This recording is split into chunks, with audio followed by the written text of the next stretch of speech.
Hello friends, कशा आहात? रोज आम्ही फिरायला जातो, मी आणि माझे मिस्टर. फिरायला गेलो कधी कधी नारळ पाणी घेतो.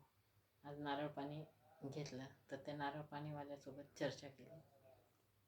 त्याला म्हणलं थोडीशी मलाई, लिटल मलाईचं दे म्हणलं नारळ.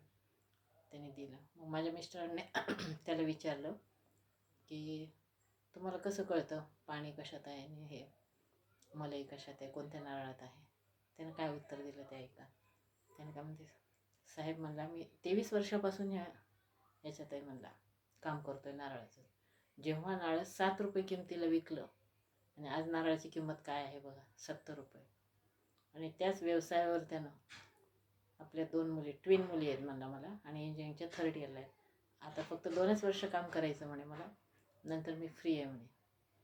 मग आम्ही म्हणलं तुझ्या मुली शिकल्यावर जातील अमेरिकेला आणि मग काय तू रिटायर्ड लाईफ नंतर जाऊन राहायचं मुलीकडे. तर त्यानं काय उत्तर दिलं, साहेब मुली आपल्या आहेत पण जावई आपला नाही म्हणे. कधी बदलेल आपला समाज? मला तुम्हाला प्रश्न विचारायचा आहे, मला त्याचं उत्तर सापडलं नाही. मुलींना एवढं शिकवायचं, लहानाचं मोठं करायचं आणि आपला अधिकार संपला का? ज्यांना मुलगा नाही त्यांच्यासाठी तरी त्या मुलींनी आईवडिलांना बघावं, हे असं मला वाटते. तुम्हाला काय वाटतं सांगा. मुलींना खूप बघू वाटते, पण पुढे येणारे, तिच्या आयुष्यात येणारे प्रश्न आहेत, ह्याची उत्तर मिळेल का? आपला समाज कधी बदलेल याची वाट बघते.